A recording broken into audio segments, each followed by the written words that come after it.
अब आ जाओ यौगिकों की संयुक्ता, वैलेंसी ऑफ कंपाउंड्स।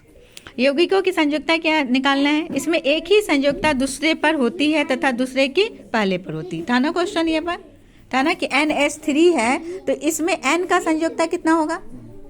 जो H पर होगा वो N का हो जाएगा, जो N पर है वो H का हो जाएगा। N पर कितनी है संयुक्ता? 1 है। और H पर कितनी है? NH3 में कितनी है? 3 है।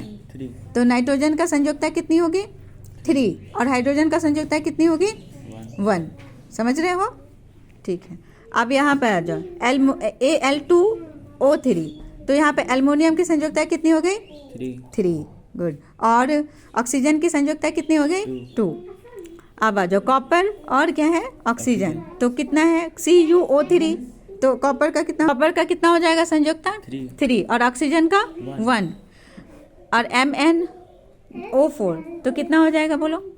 Mn का कितना होगा? 4। और ऑक्सीजन का कितना होगा? 1।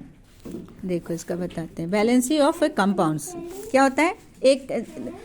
जिसमें एक संयुक्ता दूसरे पर होती है तो दूसरे का पहले पर होती है। चलो यहाँ पर बनाओ H2O। अब यहाँ पर H2O में क्या क्या मिला हुआ है? H और O। ये क्या बना रहा है? वाटर बना रहा है। H2O का क्या होगा? वाटर बना रहा है। H का कितना है संयुक्ता? 1 है। ऑक्सीजन का कितनी संयुक्ता है? 2। इसका कितना होता है? एटॉमिक नंबर क्या होता है ऑक्सीजन का? 8। तो कितना हो गया? 2 और 6। तो संयुक्ता कितनी हो गई? 8 - 6 यानी 2। तो यहाँ पे 2 है। इसकी कैपेसिटी, वैलेंसी कैपेसिटी 2 है। हाइड्रोजन का क्या है? 1 है। तो इसका क्या बोले? क्रॉस हो जाता है। तो हाइड्रोजन क्या हो गया? H2O। अब इसमें संयुक्ता पूछेगा।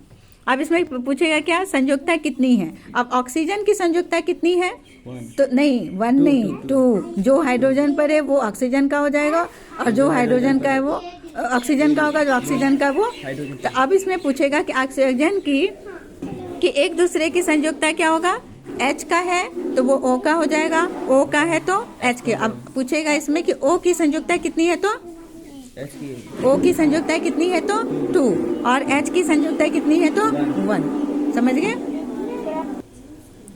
क्या हो गया? Na+SO3 और -2, यानी नेगेटिव चार्ज है, 2 इलेक्ट्रॉन वो किसी से ले रहा है। तो अब ये दोनों मिलके क्या बनेगा? ये सोडियम सल्फाइड। अब इसका लिखने का तरीका देखो। प्लस हम लोग नहीं लिखते हैं जब केमिकल रिएक्शन करते हैं। तो यहाँ सोडियम हो गया, इलेक्ट्रॉन इसको दे रहे हैं 2, तो यहाँ क्या लेंगे? NO2। और यहाँ क्या हो जाएगा? SO3। 1 तो लिखेंगे नहीं, ठीक है।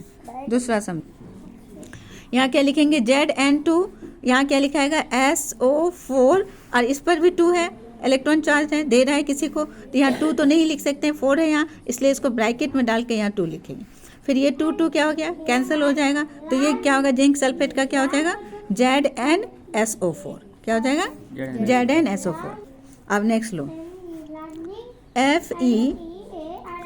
Fe+3। देखो कितने इलेक्ट्रॉन चार्ज है? ये 3 इलेक्ट्रॉन दे रहा है।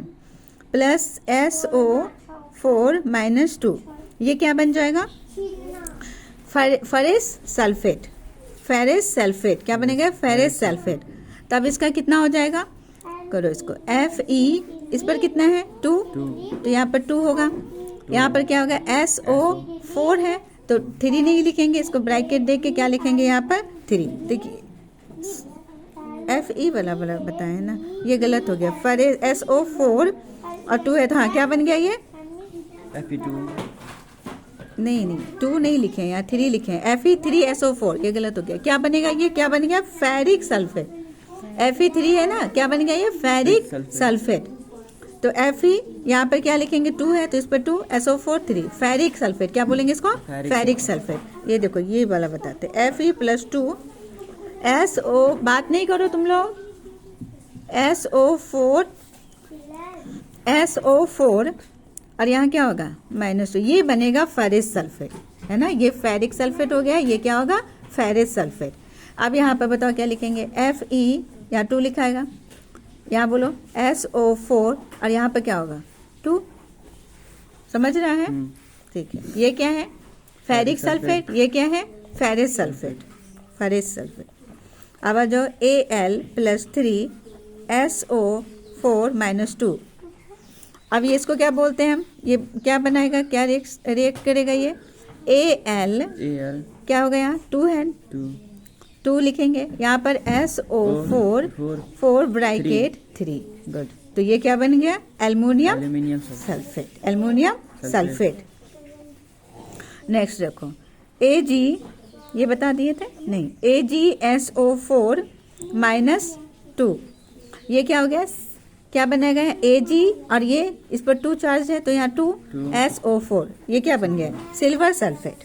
क्या बन गया ये, सिल्वर सल्फेट।